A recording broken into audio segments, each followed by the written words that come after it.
வைக்கணுமா? வணக்கம் வணக்கம். ம். இன்னைக்கு ஞாயிற்றுக்கிழமை காலை நேர வணக்கம். இன்னும் உங்களுக்கு சரியாகலை மம்மி? இன்னும் சரியாகல. அது என்ன மம்மி, உங்களுக்கு ஃபேஸ்லேயே ப்ராப்ளம் வருது, அதுக்கு என்ன பண்ணுறது தெரியல. முன்னாடி கண்ணுக்குள்ளேயும் ரொம்ப சுருங்கி போயிருந்தது, ஃபேஸில் தான் இருந்துச்சு. ஆமாம், இப்போவும் ஃபேஸ்லேயே ப்ராப்ளம் வருது. தெரியல. அப்போ ஃபேஸில் ஏதோ சாமிக்கு ஏதோ குறை வச்சுருக்கீங்க. திஷ்டி. இதுவும் கடந்து போகும்ட்டு போக வேண்டியதேன். ரொம்ப வீக்கமா இருக்கா? டீ போடுறோம் காய்ஸ். ஓரளவு இருக்கு. இந்த பக்கம் வீங்கி இருக்க மாதிரி இருக்குல்ல? இல்லை இல்லை இல்லை, ஒரு சைடு தான். சரி, பால் நெய்வேத்தியம் பண்ணிட்டு வந்துருவோம்பா. இதில் சக்கரை போட்டேன். இங்கே ஆல்ரெடி விளக்கேற்றிட்டாங்க காய்ஸ். என்ன உடம்பு சரியில்லைனாலும் சாமிக்கு பண்ணிடுவேன் ஃப்ரெண்ட்ஸ். எப்பவும் நெய்வேத்தியம் பண்ணிடுவேன். வாங்க எல்லாரும் சாமி கும்பிடலாம். கடவுளே, சாப்பிடுங்க சாப்பிடுங்க, எல்லாரையும் நல்லபடியாக வச்சுங்க. நோயற்ற வாழ்க்கையும் குறைவிட்டு செல்வத்தையும் கொடுங்க கடவுளே. நோயற்ற வாழ்க்கையும் குறைவிட்டு செல்வம் தான் மெயின். ஏன்னா இங்கே எவ்வளோ தீக்குச்சி பிடிச்சிருக்கீங்க, அதை தூக்கி கீழே போடணும். அப்படி இப்படி தூக்கி போடாமல் பத்திரமா எடுத்து வைக்கிறது. அப்புறமா அது ஒரு நாள் அதை க்ளீன் பண்ணிக்கணுமா? க்ளீன். நீ போய் குளிச்சுட்டு வர. இங்கே விளக்கேற்றுறாங்க காய்ஸ்.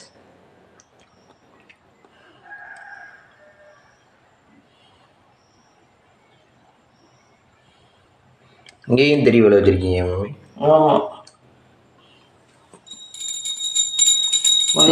தயாரி கடவுளே.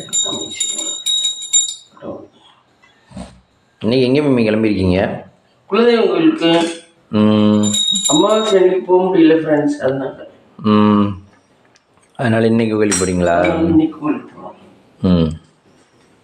இந்த டீயை போட்டு டிஃபனு அங்கே போய் தான் சாப்பிடணும். ஏதாவது ஏலக்காய் வலிக்கு நம்மளோட முழு காஸ்டியூம் பாருங்கள் கைஸ். நல்லா இருக்கா? மூஞ்சி தான் வீங்கி போயிருக்கு. அது என்ன கந்திஷ்டி மாதிரியே வருதுல்ல உங்களுக்கு? கந்திஷ்டி மாதிரியே வருது. இந்த சாரி எங்கே மேம் எடுத்தது? படத்து வீட்டில் அவங்க எடுத்து கொடுத்தது. அந்த ஆகஸ்ட் மாதம் 1ஆம் தேதி போனீங்களே, அங்கே படப்பில்லையா? சரி, அதை கட்டுவோம். இனிமேல் வச்சு வச்சுருந்தேன்.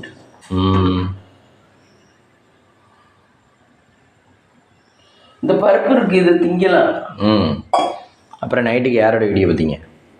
நைட்டுக்கு அவங்க என்ன இது போட்டாங்க, ஃப்ரெஞ்சு பை. யாரு? அந்த பையன் தான். இது நம்ம ரூட்டு. அவன் ஃப்ரெஞ்சு ஃப்ரைஸ். அது போட்டேன். அது உருளைக்கிழங்குல தானே? உருளைக்கிழங்குல. ஆமா, அது நல்லா இருக்கா? எல்லா விவரமும் தெரியுதுப்பா. அவன் தான் போடுறேன். எல்லா விவரமும் தெரியுது. எதுல பார்த்துருப்பேன் தெரியல. இந்த இதுல வெளிநாட்டுல இருந்து ஒருத்தர் சொல்றாரு, எனக்கு இது வரைக்கும் எப்படி போடுறேன்னு தெரியாம இருந்துச்சு.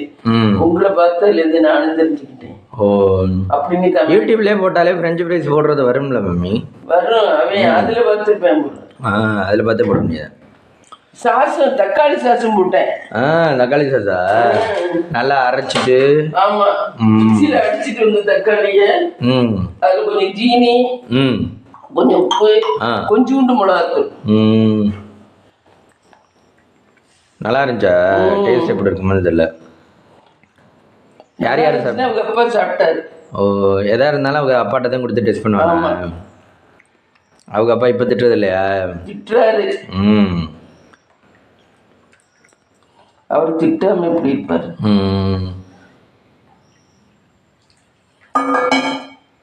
ஆனால் அவங்களுக்கு இதில் எண்ணெயிலே நல்ல லாபம் வருது போல. ஆமாம், எண்ணெயில் நல்ல லாபம் வருது. ஏகப்பட்ட லாபம் வருது போல. ஆமாம், அவங்க அது பண்ணாலே போதும், யூடியூபே தேவையில்லை. ஆமாம், ஆனால் வந்து யூடியூப்னால தான் அந்த எண்ணெய் வருது, எண்ணெயே வருது. அதனால அது போட்டிருக்காரு.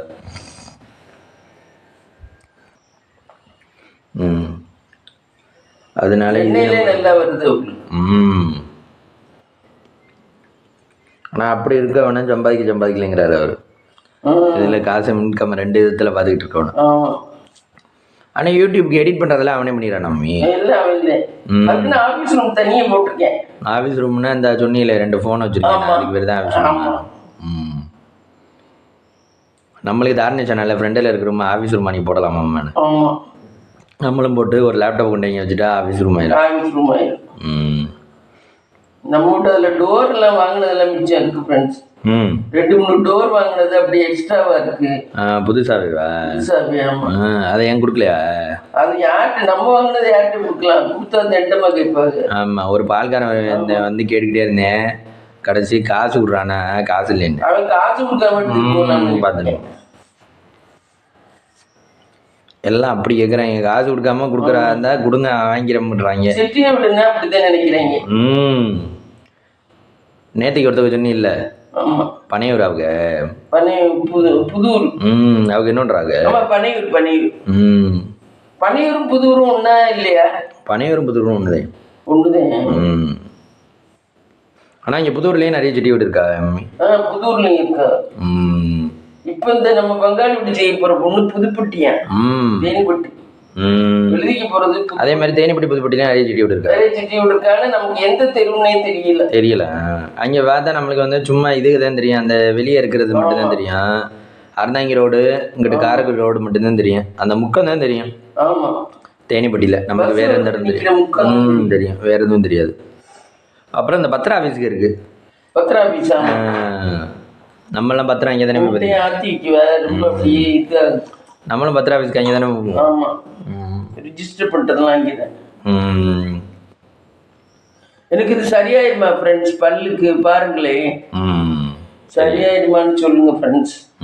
2 நாள் மாத்திரை போட்டேன். நேற்று முந்தானத்து நைட்டும் மாத்திரை போட்டேன். நேற்று போட்ட மாத்திரைக்கு நேற்று அதே மாத்திரை தான். முந்தானத்துல நல்லா தூங்கிட்டேன். நேற்று காலையிலையும் மாத்திரையை போட்டு தூங்கிட்டேன். நேற்று நைட்டு பார்த்தீங்கன்னா தூக்கமே வரல. அதே நைட்டு மம்மி தூங்கவே மாட்டேங்கிறீங்க? ஒரு நிமிஷம் தெரியல, ஒவ்வொரு நாளைக்கு தூக்கம் வர மாட்டேன். பகல்ல வேலை செஞ்சா நைட்டு தூக்கம் தானே வரும், பகல்ல வேலை தானே செய்ய. பகல்ல நான் நேற்றெல்லாம் ரொம்ப வேலை செய்யலையே. விளக்குனதுல யார் விளக்குனா? நீங்க தானே விளக்குனது. நான் விளக்குனேன், எனக்கு கூட்டிக்கிட்டே இல்லைல்ல, எனக்கு கூட்டுறதே ரொம்ப கஷ்டமா இருக்கும். இல்லை, விளக்குனாலே ஒரு டயர்டு தானே வரும். அது உனக்கு, எனக்கு இல்லை. உங்களுக்கெல்லாம் டயர்டு விடாதா? அப்புறம் ஏன் போய் ரெஸ்ட் எடுத்துட்டு வரீங்க? சரி, நீ குளிக்கணும் ஃப்ரெண்ட்ஸ். நாங்கள் குலதெய்வம் கோயிலுக்கு கிளம்பியிருக்கோம் ஃப்ரெண்ட்ஸ். பாருங்க, தேங்காய் உடைக்கணும், உடைச்சு தேங்காயில் விளக்கு போடணும். அர்ச்சனைக்கு எடுத்து வச்சிருக்கேன், மாலை சொல்லியிருக்கேன் வாங்கணும். கோயிலுக்கு போயிட்டு பார்க்கலாமா? கோயிலுக்கு போயிட்டு பார்க்கலாம். ஹலோ கைஸ், இங்கே பாருங்க, நாங்கள் குலதெய்வம் கோயிலுக்கு கிளம்பியிருக்கோம் ஃப்ரெண்ட்ஸ். நாங்கள் குலதெய்வம் கோயிலுக்கு கிளம்பியிருக்கோம் ஃப்ரெண்ட்ஸ். இதை கிளம்ப போகிறோம் ஃப்ரெண்ட்ஸ். இங்கே பாருங்க, காரில் தான் கிளம்புறோம் ஃப்ரெண்ட்ஸ். குலதெய்வம் கோயிலுக்கு வந்துட்டோம். இந்த வேளாறு அங்கே போயிருக்காரு பொண்ணுக்கு. அவர் அங்கே போய் வந்து அங்கே போனதுக்கப்புறம் வந்து இங்கிட்டு நாங்கள் விளக்கெல்லாம் ஏற்றிட்டோம். அர்ச்சனை எல்லாம் ரெடி பண்ணிட்டோம், மாலையெல்லாம் வாங்கிட்டோம். அர்ச்சனை பண்ணிட்டு நாங்களும் அங்கே போய் கும்பிட்டு அப்படியே போகணும் ஃப்ரெண்ட்ஸ். திருப்பி உள்ளே வரக்கூடாது, அப்படியே வெளியே போயிடணுமா? அப்படியே வெளியே போயிடணும். ஆளுகள்லாம் இப்போ தான் வர்றாங்க நிறைய பேர். இந்த கோயிலுக்கு எத்தனை வருஷம் வரீங்க? இந்த கோயிலுக்கு கிட்டத்தட்ட 15-20 வருஷம் வரேன் நான். 15 வருஷம் வரேன். மாதம் வந்துடுவேன் ஃப்ரெண்ட்ஸ். அமாவாசைக்கு அமாவாசை வரீங்க? அமாவாசைக்கு மாதம் வருவேன். இந்த வாட்டி அமாவாசைக்கு வராமல் இப்போ வந்தோம். காய்ஸ், இன்றைக்கி வந்து நாங்கள் வந்து குலதெய்வம் கோயிலுக்கு வந்தோம் காய்ஸ். இந்த குலதெய்வம் கோயிலில் எப்போவுமே அமாவாசைக்கு தான் வர்றது. நாங்கள் இந்த வாட்டி சண்டே லீவுங்கிறனால குலதெய்வம் கோயிலுக்கு வந்தோம் காய்ஸ். வரும்போது பார்த்திங்கன்னா காலைல 8 மணிக்கு கிளம்புனோம், காரில் தான் வந்தோம். அம்மா கோயிலுக்கு வந்த உடனே எப்போவுமே என்ன பண்ணுவாங்கன்னா, 9 தேங்காய் மூடியில் வந்து விளக்கேற்றிடுவாங்க காய்ஸ். வரும்போது பார்த்திங்கன்னா அர்ச்சனை இது மாலை எல்லாமே வாங்கிட்டு வந்துட்டோம் காய்ஸ். வாங்கிட்டு வந்ததுக்கு பிற்பாடு இது தட்டு இங்கே வந்து ஐயர் தந்தார். அந்த தட்டில் வந்து அர்ச்சனைக்குள்ளது தனியாகவும், அப்புறம் வந்து தானம் கொடுக்கறதுக்காக 2 இது எடுத்து வச்சுருப்போம் காய்ஸ். தானம்னா இது வெல்லம் 1 கிலோ, அரிசி, அப்புறம் வந்து மஞ்சத்தூள், உப்பு, இது எல்லாமே எடுத்து வச்சுருப்போம்.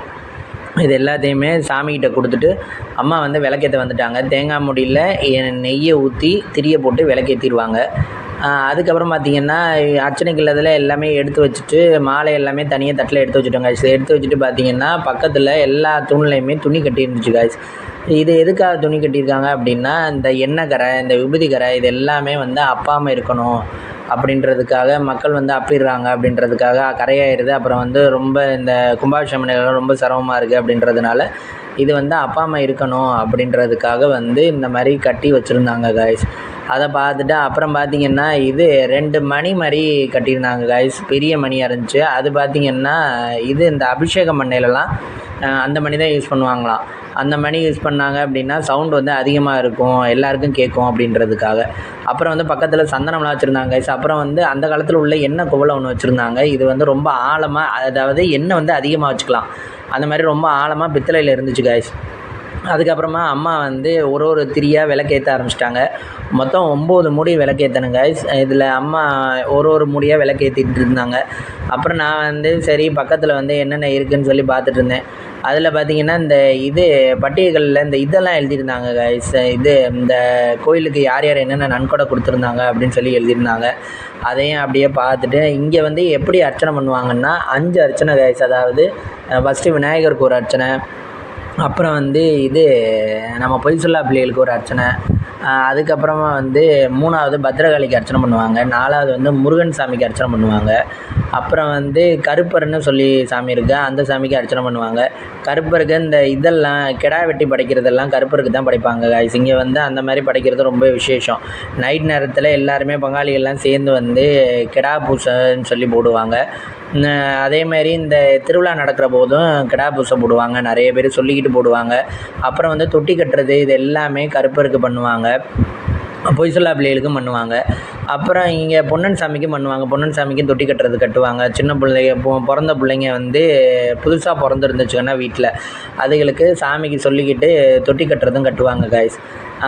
இது அம்மா வந்து எல்லா விளக்குமே ஏற்றிட்டாங்க. எல்லா தேங்காய் மூடியிலையும் விளக்கு ஏற்றிட்டு அப்புறம் பார்த்திங்கன்னா நாங்கள் வந்து சாமி கும்பிட்றதுக்காக வந்துவிட்டோம்.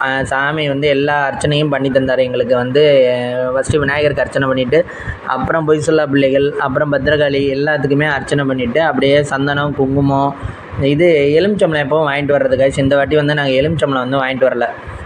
பத்திரகாளிக்கு வந்து எலுமிச்சம்பழம் 3 எலுமிச்சம்பழம் வாங்கிட்டு வந்தோம்னா அதை வந்து அந்த பத்திரகாளி பக்கத்துலேயே ஒரு வேல் மாதிரி ஒன்று இருக்கும் காய்ச்சி. அந்த வேலில் வந்து குத்திடுவார். 3 எலுமிச்சம்பழத்தையும் வேல் மாதிரி வேலில் குத்திடுவார். அது வந்து அப்படியே ஒரு வாரம் 2 வாரத்துக்கு அப்படியே வச்சுருப்பாங்க. நம்ம கொடுக்குறத வந்து வேலில் வந்து அப்படியே குத்தி வச்சுருப்பாங்க. அப்புறம் சரி அப்படின்னு சொல்லிட்டு அப்புறம் முருகரை அப்படியே வழிபட்டுட்டு நேராக வந்து கருப்பருக்கு வந்துட்டோம் காய்ஸ். கருப்பருக்கு வந்தோம்னா அங்கே வந்து இன்றைக்கி வந்து ஒருத்தவங்க தொட்டி கட்டிகிட்டு இருந்தாங்க. அதையும் அப்படியே பார்த்துட்டு நாங்கள் வந்து கருப்பர் சாமியும் அப்படியே கும்பிட்டுட்டு நேராக பொன்னன் சாமிக்கு வந்தோம் கைஸ். பொன்னன் சாமிக்கு வர்ற வழியில் பார்த்திங்கன்னா வெளிப்புறாரத்தில் இந்த நன்கொடை கொடுத்துருப்பாங்க. நன்கொடை கொடுத்தவங்களோட லிஸ்ட்டெல்லாம் வந்து பட்டியல்களில் வந்து போட்டிருந்தாங்க கைஸ். நன்கொடை வந்து இது வந்து இந்த கோயில் வந்து 9 ஆளுக கைஸ். அதாவது கீழே சிவப்பட்டி இந்த மாதிரி 9 ஆளுக இருக்காங்க. அந்த 9 ஆள்களிலும் யார் யார் எந்தெந்த இதில் வந்து நன்கொடை கொடுத்துருக்காங்க அப்படின்னு சொல்லி இந்த கல்வெட்டில் வந்து போட்டிருந்தாங்க கைஸ். அதுமாதிரி திருக்குட நன்னீரேட்டு விழா எப்போ என்றைக்கு நடந்துச்சு அது எல்லாமே மென்ஷன் பண்ணி போட்டிருந்தாங்க அந்த பட்டியலில். அப்புறம் இது பார்த்திங்கன்னா நம்ம புராரம் சுற்றி வர்றப்போ உள்ளது கைஸ். வெளியே வந்து ஒரு சாமி இது முருகன் சாமி வெளியே சுற்றி வரையில் முருகன் சாமி இருக்கும். அப்புறம் வந்து இந்த நம்ம இப்போ பார்க்குற வாசல் தான் வந்து பொன்னனுக்கு போகிற வாசல் கைஸ். இந்த வாசல் வழியாக தான் நம்ம வந்து பொன்னனுக்கு போகணும். பொன்னனுக்கு போய் அங்கே வந்து சூடம் சாம்பிராணி எல்லாம் ஏற்றிட்டு பொன்னன் சாமியை கும்பிட்ற மாதிரி இருக்கும். அப்புறம் பார்த்திங்கன்னா பக்கத்தில் வந்து இது பொம்மைகள்லாம் நிறைய வச்சுருந்தாங்க கைஸ். இதெல்லாம் வந்து இந்த காவக்காரங்க தெய்வம், காவக்காரங்க மாதிரி உள்ள சாமிகள். அப்புறம் வந்து பக்கத்தில் வந்து பட்டினத்தார்னு சொல்லி வச்சுருந்தாங்க கருப்பருக்கு போகிற வழியில். அப்புறம் வந்து கருப்பர் வந்து இதில் குதிரையில் இருக்க மாதிரி வெளியே 2 சிற்பங்கள் இருந்துச்சு. அப்புறம் உள்ள கருப்பரையும் அப்படியே வழிபட்டுட்டு வெளிப்புறம் வரையில் பெரிய விநாயகர் இருந்துச்சு கைஸ். இந்த இடத்துல நாங்கள் இப்போ கும்பிட்டுருக்க இடத்துல பார்த்திங்கன்னா எல்லா சாமியுமே 5 சாமியுமே ஒரு இடத்துல இருக்கும். அருள்மிகு பெரிய விநாயகர்னு இருக்கும், விநாயகர் சாமி கும்பிட்டுக்கலாம். அப்புறம் பொய் சொல்லா பிள்ளைகள்னு சொல்லி 5 சாமி இருக்கும், அதுக்கும் கும்பிட்டுக்கலாம். அப்புறம் வந்து 3வது பார்த்திங்கன்னா சிவலிங்கம்னு இருக்கும், அதுக்கும் கும்பிட்டுக்கலாம். அப்புறம் வந்து இது சிவஸ்தலங்கிறனால சிவலிங்கம் இருக்கும். அதுக்கு பக்கத்தில் வந்து நந்தி அந்த கூஜா மாதிரி ஒன்று இருக்கும்ல அதுவும் இருக்கும். அப்புறம் வந்து இது அருள்மிகு பாலமுருகன், அதாவது முருகன் சாமி இருக்குங்க கைஸ். இது எல்லாமே நாங்கள் வந்து அப்படியே வெளிப்புற வரையில் பார்த்துட்டு அப்படியே சாமி கும்பிட்டுட்டு வந்தோம் கைஸ். வெளிப்புறத்தில் இது வந்து ரொம்ப 5மே ஒரே இடத்துலே வச்சுருப்பாங்க. ஒரு சைடில் வந்து 5 சாமியுமே உள்ளே என்னென்ன சாமி தனித்தனியாக இருக்கோ அது எல்லாமே வந்து இங்கே வந்து சேர்த்து வச்சுருப்பாங்க காய்ஸ். அதுக்கப்புறமா பார்த்திங்கன்னா நாங்கள் வந்து வெளிப்புறம் அடுத்த சைடு சுற்றி வரையில் பார்த்திங்கன்னா இது திட்டு மாதிரி கட்டி அதில் வந்து தென்னை மரம் 6 தென்னை மரம் வச்சுருந்தாங்க காய்ஸ். அந்த 6 தென்னை மரத்துலேயும் குட்டி குட்டி காய்கள் இருந்துச்சு. அந்த குட்டி காய்களையும் அப்படியே ஷூட் பண்ணிவிட்டு நாங்கள் வந்து பக்கத்தில் வந்து ஒரு சாமி இருந்துச்சு காய்ஸ். அந்த சாமியும் அப்படியே நாங்கள் ஷூட் பண்ணிவிட்டு வந்துட்டோம் காய்ஸ். இதுதான் இன்றைக்கி பிளான். ஃப்ரெண்ட்ஸ், இன்றைக்கி லஞ்சு பார்த்திங்கன்னா சுட சுட சாதம், சுட சுட சாதம், புடலங்காய் கூட்டு, தேங்காய் பருப்பெல்லாம் போட்டு வச்சேன், தேங்காய் அரைச்சி ஊற்றினேன், கத்திரிக்காய் அவரைக்காய் சாம்பார், கத்திரிக்காயும் அவரைக்காயும் சாம்பார், தயிர். இதுதான் ஃப்ரெண்ட்ஸ் இன்றைக்கி நம்ம வீட்டில் லஞ்ச். வாங்க சாப்பிடலாம். இந்த வீடியோ பிடிச்சிருந்தா லைக் பண்ணுங்கள், ஷேர் பண்ணுங்கள், கமெண்ட் பண்ணுங்கள், சப்ஸ்கிரைப் பண்ணுங்கள்.